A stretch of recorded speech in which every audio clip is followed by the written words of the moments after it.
રાજ્યભરમાં ઠંડીનું reverse countdown શરૂ થઈ ગયું છે, પરંતુ મોટાભાગના શહેરોમાં ધુમ્મસનું સામ્રાજ્ય છવાયું છે, જે કારણે ખેડૂતોની ચિંતામાં વધારો થયો છે. પાક પર ખતરો વધ્યો છે, જેની વચ્ચે સુરેન્દ્રનગરમાં પણ ધુમ્મસનું રાજ જોવા મળ્યું. વાદળછાયા વાતાવરણથી શીતલહેરનો અનુભવ થયો.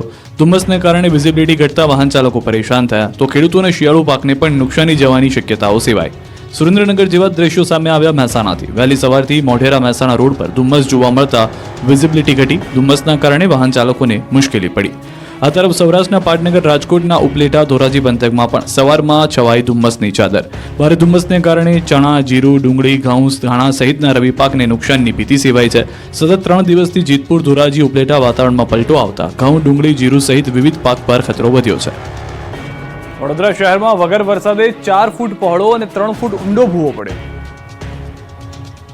વડોદરામાં વગર વરસાદે 4 ફૂટ પહોળો અને 3 ફૂટ ઊંડો ભૂવો પડ્યો. શહેરના ગાય સર્કલ પાસે રોડ પર મસમોટા ભૂવા પડ્યા. થોડા સમય પહેલા જ બનાવેલા રોડ પર વરસાદ વગર જ શિયાળામાં ભૂવો પડતા રોડની કામગીરીને લઈને સવાલ ઊભા થયા. 4 ફૂટ પહોળો અને 3 ફૂટ ઊંડો ભૂવો પડ્યો. આ રોડ કરોડોના ખર્ચે થોડા દિવસ પહેલા જ બનાવાયો. ત્યાં ભૂવા પર ભૂવા પડતા રોડના કામમાં ભ્રષ્ટાચારની દુર્ગંધ આવી રહી છે, કેમ કે કોર્પોરેશને અકોટાથી મુજમહુડા રોડ પર 17 ભૂવા પડતા રોડ 6 માસ માટે બંધ કર્યો છે. કોર્પોરેશને છેલ્લા 1.5 વર્ષમાં ભૂવા પૂરવા 50 કરોડનો ખર્ચ કર્યો, છતાં પણ ભૂવા પડવાનો સિલસિલો બંધ નથી થઈ રહ્યો. પૈસાની જરૂરિયાતના કારણે ખેરસરા ગામમાં વૃદ્ધા પાસેથી વેઢલા લૂંટનાર 3 આરોપી પકડાયા.